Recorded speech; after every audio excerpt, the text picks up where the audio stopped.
Hi friends, మనస్మిత స్టోరీస్కి మీ అందరికీ స్వాగతం, సుస్వాగతం. హాయ్ ఫ్రెండ్స్, ఈరోజు మనం చదువుకోబోయే కథ అమెరికా అల్లుడు. ఎవరో ఎగతాళి చేశారని, తన కూతురికి అమెరికా అల్లుడిని మాత్రమే తేవాలని పట్టుబట్టి పంతంతో అల్లారు ముద్దుగా పెంచుకున్న కూతుర్ని ఓ అమెరికా సంబంధానికి ఇచ్చి చేశాడు. ఆ తరువాత ఆమె జీవితం ఏమైంది అనేదే ఈ కథ. సరే, ఇక కథలోకి వెళ్దామా? కథ పేరు అమెరికా అల్లుడు. ఒరేయ్, సుబ్బారాయుడు మామూలోడు కాదురా. మొత్తానికి తన అన్నమాట నిలబెట్టుకున్నాడు. ఎలాగైతేనేం కూతురికి అమెరికా సంబంధం తెచ్చాడు అంటున్నాడు ఒక అతను. అవునరా, డబ్బుంటే కొండ మీద కోతినైనా ఆకాశంలో ఉన్న చందమామనైనా కిందకి దించొచ్చు అంటే ఇదేరా. సుబ్బారాయుడు ఎప్పుడూ అంతే, అనుకున్నాడంటే చేసి తీరతాడు అంతే అని తన స్నేహితుడి గురించి గొప్పగా చెప్పాడు ఇంకొకతను. పక్కనే ఉన్న ఆడవాళ్ల గుంపులో కూడా ఇదే చర్చ. మొత్తానికి 10వ తరగతి కూడా పాస్ కాని సుబ్బలక్ష్మికి అమెరికా సంబంధం తెచ్చాడు సుబ్బారాయుడు.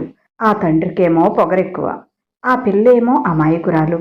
ఈ పిచ్చి పిల్ల అమెరికా వెళ్ళి ఆ భాష రాని చోట ఎలా వేగుతుందో ఏమో పాపం. ఈ సుబ్బారాయుడు తన డాంబికం చూపించుకోవడానికి ఈ అమెరికా సంబంధం తెచ్చాడు. ఆ పిల్ల పరిస్థితి ఏమిటో ముందు ముందు అని మాట్లాడుకుంటున్నారు.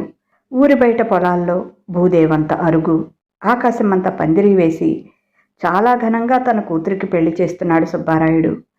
సుబ్బారాయుడు ఒక్కగానొక్క కూతురు సుబ్బలక్ష్మి. అది తన తల్లి పేరు. తన ప్రాణమైన కూతురికి తల్లి పేరు పెట్టుకున్నాడు సుబ్బారాయుడు. సుబ్బలక్ష్మికి చిన్నతనంలోనే తల్లి చనిపోయింది. చాలా అపురూపంగా పెంచటంతో చాలా మెతక మనిషిగా తయారయ్యింది. ఎంతో సుతిమెత్తగా ఉంటుంది.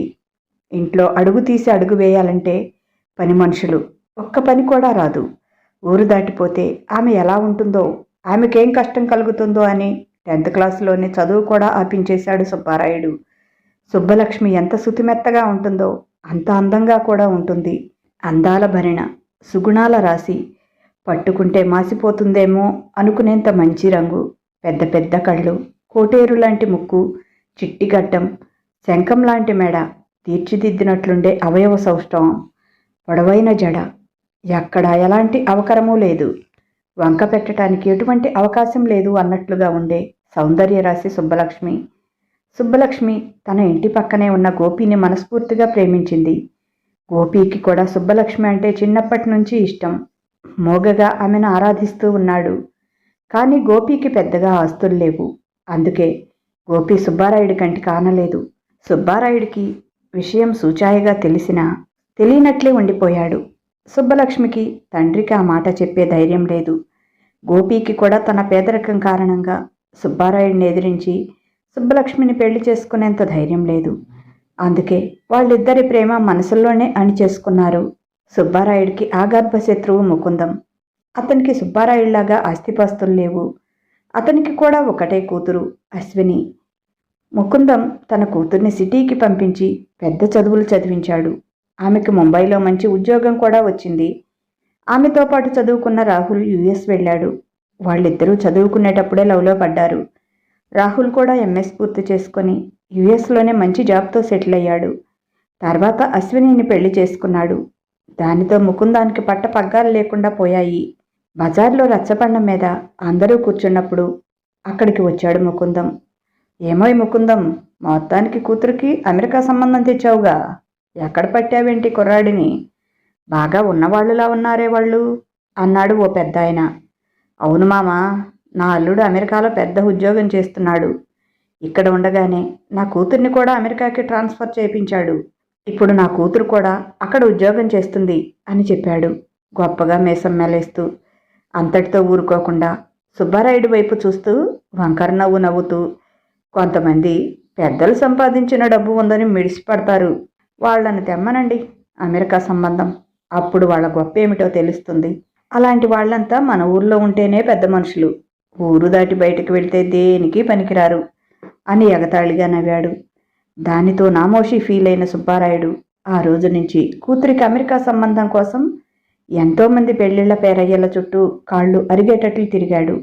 కానీ కాస్త లేటుగా 10వ తరగతి ఎగ్జామ్స్ ముందు సుబ్బలక్ష్మి చాపెక్కటంతో పరీక్షలు రాయకుండానే అక్కడితోనే చదువు ఆపించేశాడు సుబ్బారాయుడు కూతుర్ని.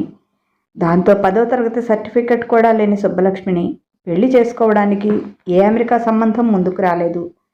సుబ్బారాయుడు మాత్రం పట్టువదలని విక్రమార్కుళ్ళ, నా కూతురు ఉద్యోగం చేసి సంపాదిస్తే ఎంత సంపాదిస్తుంది? నాకు దాదాపుగా ఇప్పుడు 50 కోట్ల పైనే ఆస్తి ఉంది. అది టైం గడిచే కొద్దీ పెరుగుతూనే ఉంటుంది. ఈ ఆస్తికంతటికీ నా కూతురు ఒక్కటే వారసురాలు. ఆస్తి మొత్తం పెళ్లికి ముందే రాసిచ్చేస్తాను.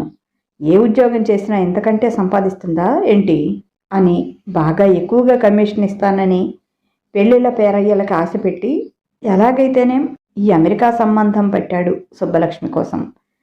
సుబ్బారాయుడిది విజయవాడ పక్కన ఉన్న పల్లెటూరు. ఎక్కడో కరీంనగర్ పక్కన ఉన్న చిన్న పల్లెటూరు పెళ్లి కొడుకు వాళ్ళది. వాళ్ళ మంచి చెడ్డలు తెలుసుకోవడానికి కూడా అక్కడ తెలిసిన వాళ్ళెవరూ లేరు. సుబ్బారాయుడికి అదేమీ పట్టలేదు. అమెరికా సంబంధం అయితే చాలు అని కూర్చున్నాడు. అంతేకాని వాళ్ళు ఎలాంటి వాళ్ళు, మంచివాళ్ళ చెడ్డవాళ్ళ, కూతుర్ని ఆ ఇంటికి పంపిస్తున్నాను, ముందు ముందు కూతురు పరిస్థితి ఎలా ఉంటుంది అని మాత్రం ఆలోచించలేదు. కేవలం ముకుందం ఎగతాళి చేశాడని అతని ముందు తన గొప్ప చూపించుకోవటానికి సుబ్బలక్ష్మికి శ్రీకాంత్తో సంబంధం కుదిర్చాడు. అక్కడికి సుబ్బలక్ష్మి ధైర్యం చేసుకొని, నాన్న నాకు ఇంగ్లీష్ రాదు, నాలాంటిది అమెరికా వెళ్తే చాలా కష్టం నానా, నీకు మాత్రం ఇక్కడెవరున్నారు? ఇక్కడ మనకు దగ్గరలో ఉండే సంబంధం చూసుకుంటే నేనెప్పుడూ నీకు అందుబాటులో ఉంటాను. నాకు అంత దూరం సంబంధం ఇష్టం లేదు నాన్న, మీరు చూసిన సంబంధమే చేసుకుంటాను.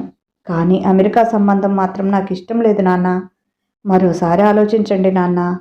ఒకవేళ నాకు నిన్ను చూడాలని, నీ దగ్గరికి రావాలనిపించినా బస్సో ట్రైనో ఎక్కి వచ్చే ఊరు కాదు, 7 సముద్రాలు దాటాలి.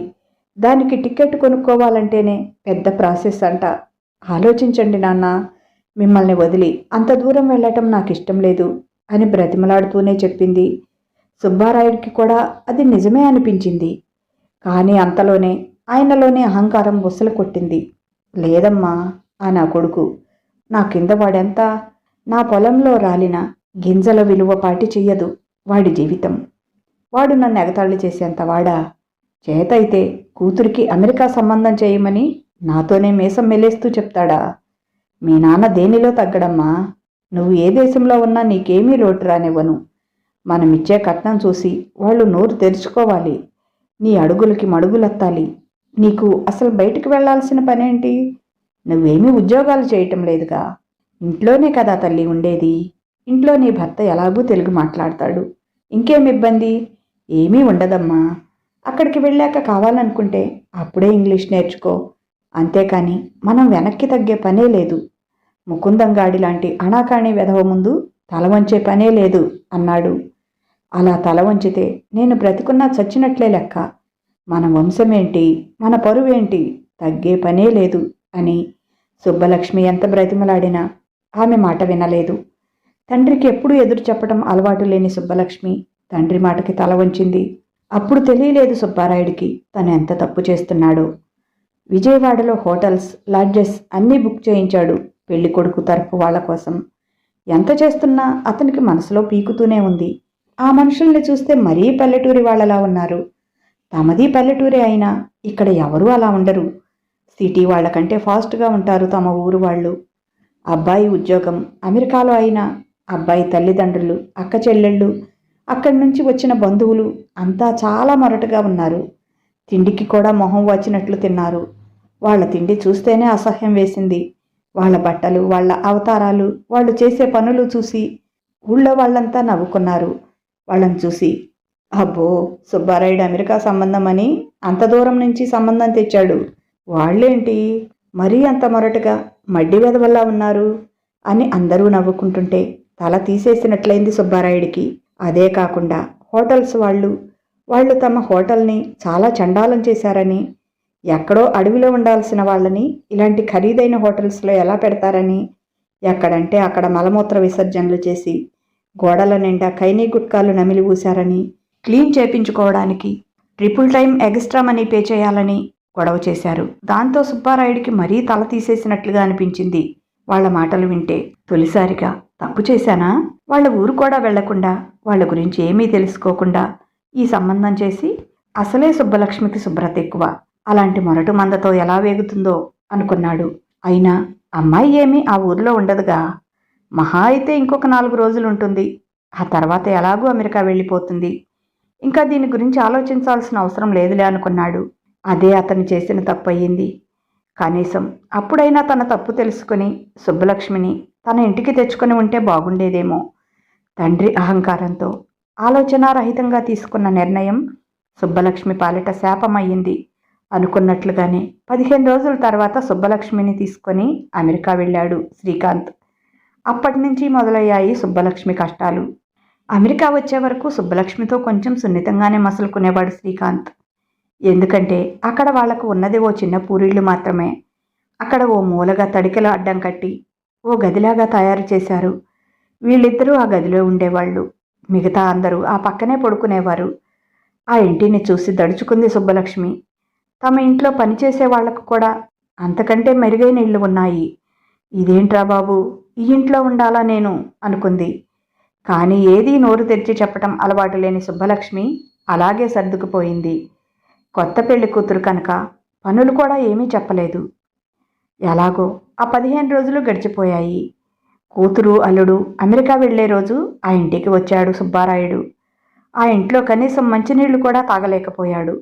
అప్పుడు తెలిసింది సుబ్బారాయుడికి వాళ్ళకి ఎటువంటి ఆస్తుపాస్తులు లేవని, గవర్నమెంట్ ఇచ్చే ఫీజు రియంబర్స్మెంట్ మీద శ్రీకాంత్ బీటెక్ చదివాడని, ఆ తర్వాత తెలిసిన వాళ్ళ ఇల్లు తాకట్టు పెట్టి లోన్ తీసుకుని అమెరికా వెళ్ళి అక్కడ చదివాడని, ఇప్పుడు అతనికి పెద్ద ఉద్యోగం కూడా లేదని, చిన్న చిన్న పనులు చేసుకుంటున్నాడని. అసలు అలాంటి ఇంట్లో పిల్లని ఎలా ఇచ్చారు? వాళ్ళకి 5 కూతుళ్ళు, ఒక్కడే కొడుకు. తల్లి కూతుళ్ళు అందరూ అందరే పెద్ద రాక్షసులు. మీ అమ్మాయి జాగ్రత్త అని వాళ్ళంటే పడని వాళ్ళు ఒకళ్ళు చెప్పారు. సుబ్బారాయుడికి రాత్రి ట్రైన్లో వచ్చేటప్పుడు రాత్రి నుంచి అదే దిగుల్లో ఉన్నాడు సుబ్బారాయుడు. మళ్ళీ అనిపించింది అతనికి, ఏమీ తెలుసుకోకుండా ఇలా చేశానేంటి అని. కానీ చేతులు కాలేక ఆకులు పట్టుకుంటే ప్రయోజనం లేదు కదా, కూతురు ఎలాగూ అమెరికా వెళ్ళిపోతుంది కదా అని ఇక ఆ విషయం పట్టించుకోలేదు. ఎలాగైతేనేం శ్రీకాంత్తో పాటు అమెరికా చేరుకుంది సుబ్బలక్ష్మి. అప్పటి నుంచి మొదలయ్యాయి అసలు కష్టాలు. అక్కడ ప్రతి పని తనే చేయాల్సి వచ్చేది. శ్రీకాంత్ అంతకుముందైతే మొత్తం పని తనే చేసుకునేవాడు. కానీ ఇప్పుడు సుబ్బలక్ష్మి ఖాళీగానే ఉంటుందిగా అని మొత్తం ఆమెనే చేయమంటున్నాడు. ఎంతో సున్నితమైన సుబ్బలక్ష్మి ఆ పనులు చేయలేక చేతులు బొబ్బలు వచ్చేవి. వాటినైతే ఎలాగో తట్టుకుంది. కానీ శ్రీకాంత్ ప్రవర్తన చాలా అసహ్యంగా ఉంటుంది. రాత్రైతే చాలు రాక్షసుల్లా మారిపోతున్నాడు. పగలు ఆఫీస్ పనితో చాలా బిజీగా ఉంటాడు. రాత్రి అయితే చాలు ల్యాప్టాప్లో బ్లూ ఫిలిమ్స్ పెట్టుకొని చూసి వాటిలో వాళ్ళు చేసే పైచుప్పు పనులన్నీ సుబ్బలక్ష్మి మీద ప్రయోగించేవాడు. అతని పనులు చాలా అసహ్యంగా అనిపించేవి సుబ్బలక్ష్మికి. అయినా పట్టించుకోకుండా ఆమె మీద పడి వికృతమైన రీతిలో ఆమెతో తన కోరికలు తీర్చుకుంటూ సైకోలా సంతృప్తి పొందుతున్నాడు శ్రీకాంత్. ఓ రోజు సినిమాలో చూసి ఆమె కాళ్ళు చేతులు బెడ్కి 4 పక్కలా లాగి కట్టేసి సుబ్బలక్ష్మిని రేప్ చేస్తున్నట్లుగా ఊహించుకుంటూ రాక్షసంగా అనుభవించాడు. భయంతో బాధతో గుండె లవిసేలా ఏడ్చింది. లేచి అడుగు కూడా వేయలేకపోయింది సుబ్బలక్ష్మి. అటువంటి టైంలో కూడా ఆమెను రాత్రులు వదిలిపెట్టేవాడు కాదు శ్రీకాంత్. శ్రీకాంత్ పెద్ద అందంగా ఉండడు. చిన్నప్పటి నుంచి అందరూ ఎగతాళి చేస్తూ ఉండేవాళ్ళు. ఊటీలో కాలేజీకి వచ్చాక అతని పేదరికం, అతని రూపం చూసి ఆడపిల్లలు బాగా ఎగతాళి చేసేవారు. అటువంటప్పుడు వాళ్ళని ఏదేదో చేయాలని, కొట్టాలని, కొయ్యాలని, తన కక్ష తీరేటట్లు రేప్ చేయాలని మనసులోనే అనుకునేవాడు. కానీ అలాంటివి అప్పుడు వీలు కాలేదు. ఇప్పుడు సుబ్బలక్ష్మి తన చేతికి దెబ్బతిన్న పావురంలా చిక్కింది. ఆ కోపాన్నంతా ఇప్పుడు సుబ్బలక్ష్మి మీద చూపిస్తున్నాడు. అతనిలో ఉన్న పైశాచికత్వం చూసి వణికిపోసాగింది సుబ్బలక్ష్మి. ఆమె దగ్గర కనీసం ఫోన్ కూడా లేదు తండ్రితో మాట్లాడటానికి. ఎవరికైనా చెప్పుకుందామన్నా అక్కడ ఎవరికీ తెలుగు రాదు. అతను ఉండే ఏరియాలో తెలుగు వాళ్ళు కూడా ఎవరూ లేరు. బయటకు వెళ్ళటానికి ఆమెకేమీ తెలియదు. అలాగే ఆ రాక్షసుడితో బాధలు పడుతూ తన జీవితం కొనసాగిస్తూ ఉంది.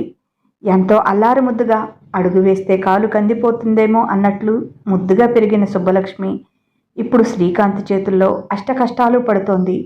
అక్కడ శ్రీకాంత్ అలా ఉంటే ఇక్కడ అతని తల్లిదండ్రులు సుబ్బారాయుడిని ఆస్తి తమ పేరుతో రాసివ్వమని బెదిరిస్తున్నారు. నేను కట్నంగా ఇస్తానంది మా అమ్మాయికి, కావాలంటే నా కూతురు అల్లుడి పేరుతో కలిపి రాస్తాను అన్నాడు. నీ కూతురు ఇప్పుడు నా కొడుకు చేతుల్లో ఉంది. తను సవ్యంగా మొగుడితో కాపురం చేసుకోవాలని లేదా మీకు? నా కొడుకు అసలే రాక్షసుడు. వాడి మాట వినకపోతే వాడికి పిచ్చి కోపం వస్తుంది. నీ కూతుర్ని అక్కడ ఏం చేసినా అడిగే దిక్కు కూడా లేదు అని బెదిరించారు. దానితో దిక్కుతోచని సుబ్బారాయుడు ఆస్తి మొత్తం శ్రీకాంత్ తల్లి తండ్రి పేరుతో మార్చేశాడు. ఇలా ఆస్తి మార్చాడో లేదో వారం తిరిగేటప్పటికి ఆస్తి మొత్తం అమ్ముకొని డబ్బు తీసుకొని వెళ్ళిపోయారు. సరేలే, ఆస్తి పోతే పోయింది, కూతురు సుఖంగా ఉంటే చాలు అనుకున్నాడు సుబ్బారాయుడు. కానీ అక్కడ సుబ్బలక్ష్మి పడే నరకం సుబ్బారాయుడికి తెలియదు. ఎప్పుడైనా శ్రీకాంత్ పక్కనే ఉండి ఫోన్లో మాట్లాడించేవాడు సుబ్బలక్ష్మితో. ఆ సమయంలో సుబ్బలక్ష్మి తండ్రికి ఏమీ చెప్పలేకపోయేది. ఏమీ చెప్పనీయకుండా కాపలా కాసేవాడు శ్రీకాంత్.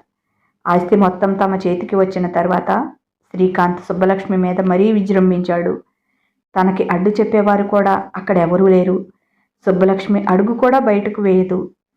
తన ఆఫీస్కి వెళ్తూ బయట లాక్ చేసుకుని వెళ్ళేవాడు. బయట ఏమైనా కావాలన్నా తనే తెచ్చేవాడు. అమెరికా వచ్చిన రోజు ఎయిర్పోర్ట్ నుంచి ఇంటికి రావటమే. ఆ తర్వాత ఆ ఇంట్లోంచి అడుగు కూడా బయట పెట్టలేదు సుబ్బలక్ష్మి. ఏం పాపం చేశాను, నా జీవితం ఇలా ఎందుకు చేశావు దేవుడా అని ఏడ్చేది. ఈ మధ్య శ్రీకాంత్పై చాచకత్వం మరీ ఎక్కువయింది. తన కాలేజ్ మేట్స్ తనని ఎగతాళి చేసింది తలుచుకొని వాళ్ల మీద కోపంతో సుబ్బలక్ష్మి ఒంటి మీద సిగరెట్తో వాతలు పెట్టడం, ఇష్టం వచ్చినట్లు కొట్టడం, బ్లేడుతో కోతలు పెట్టడం, బాధతో ఏడుస్తున్న ఆమెను వికృతంగా అనుభవించటం నిత్యకృత్యమయ్యింది. అదంతా భరించటం సుబ్బలక్ష్మి వల్ల కావటం లేదు. కానీ ఏం చేయాలో తోచలేదు. బయటికి వెళ్ళినా ఎవరికీ తన బాధ చెప్పుకోలేదు. అసలు బయటికి వెళ్ళటానికే వీల్లేదు. లాక్ చేసుకుని వెళ్ళిపోతాడు. అతని ఇంట్లో ఉన్నప్పుడు కూడా లోపల లాక్ చేస్తాడు. కీ ఎప్పుడూ అతని దగ్గరే ఉంటుంది. ఆ నరకం నుంచి ఎలా బయటపడాలో అర్థం కాలేదు సుబ్బలక్ష్మికి. భర్త పెట్టే హింసలకి తండ్రిని ఒక్కసారైనా చూసుకోకుండా అలాగే ఈ దేశం కాని దేశంలో చనిపోతానేమో అని దిగులు పడింది సుబ్బలక్ష్మి. ఆ రోజు వద్దంటే వినకుండా ఎవరి మీదో పంతంతో ఎంత పని చేశావు నాన్న, నా జీవితం నాశనం చేశావు అని కుమిలి కుమిలి ఏడ్చేది. ఇక్కడ సుబ్బారాయుడి పరిస్థితి అంతకంటే భిన్నంగా ఏమీ లేదు. ఆస్తి మొత్తం పోయింది. అడుక్కు తినే పరిస్థితి వచ్చింది. ఆ ఊర్లోనే మహారాజులా ఒక వెలుగు వెలిగిన సుబ్బారాయుడి పరిస్థితి మరీ దీనంగా ఉంది. అల్లుడికి ఫోన్ చేస్తే ఆ ఫోన్ ఎవరూ ఎత్తటం లేదు. కూతురు ఎలా ఉందో ఏమైపోయిందో తెలియటం లేదు. ఊళ్ళో అందరూ తలా మాట అంటున్నారు. కేవలం ఎవరో అన్న మాటకి పంతానికి పోయి కూతురు జీవితం నాశనం చేశావని, ఉన్నదంతా పోగొట్టుకుని చివరికి అడుక్కు తినే పరిస్థితికి వచ్చావని తలో మాట అంటుంటే తట్టుకోలేకపోయాడు. హార్ట్ స్ట్రోక్ వచ్చింది. పక్కన వాళ్ళు గవర్నమెంట్ హాస్పిటల్లో చేర్పించారు. మరోసారి స్ట్రోక్ వస్తే బ్రతకటం కష్టమని చెప్పారు. ఎలాంటి దిగుళ్ళు ఆలోచనలో పెట్టుకోవద్దని చెప్పారు డాక్టర్స్. ఇక్కడ శ్రీకాంత్ పైచాచికత్వం రోజు రోజుకి మరింత ఎక్కువ కాసాగింది. దాంతో సుబ్బలక్ష్మికి బాధలు మరింత ఎక్కువయ్యాయి.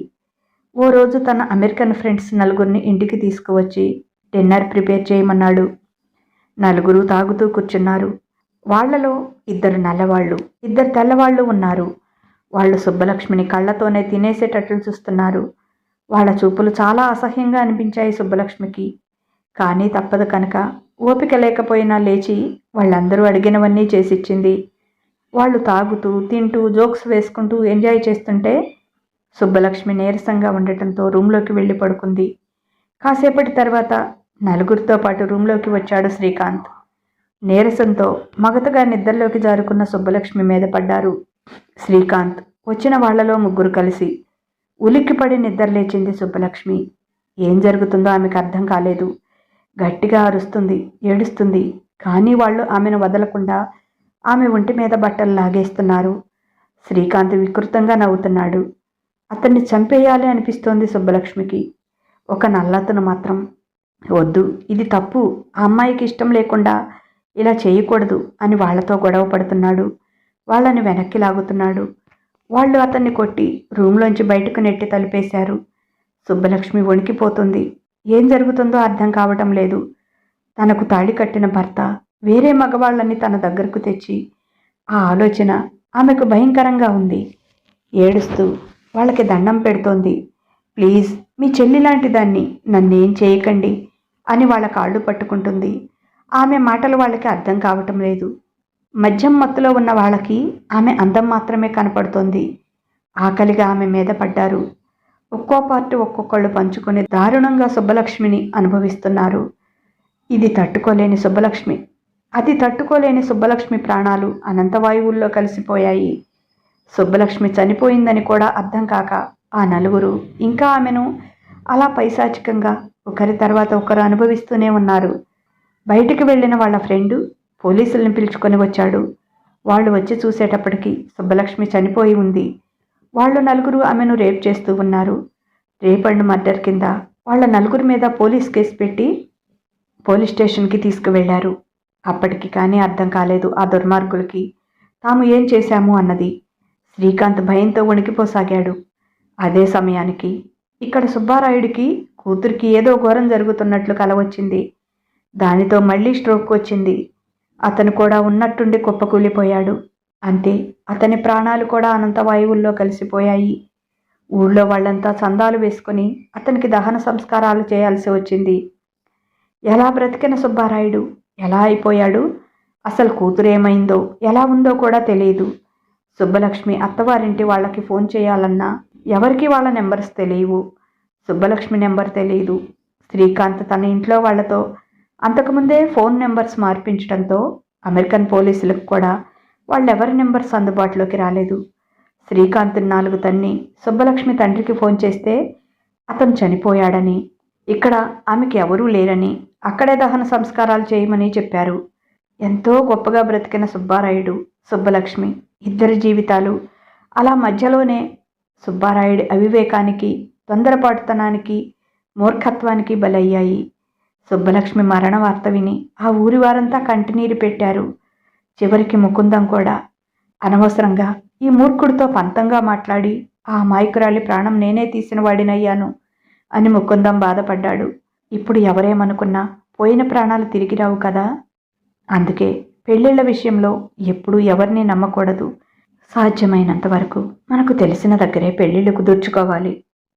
అప్పుడు వాళ్ళ స్థితిగతులు, గుణగణాలు మనకి అర్థమవుతాయి.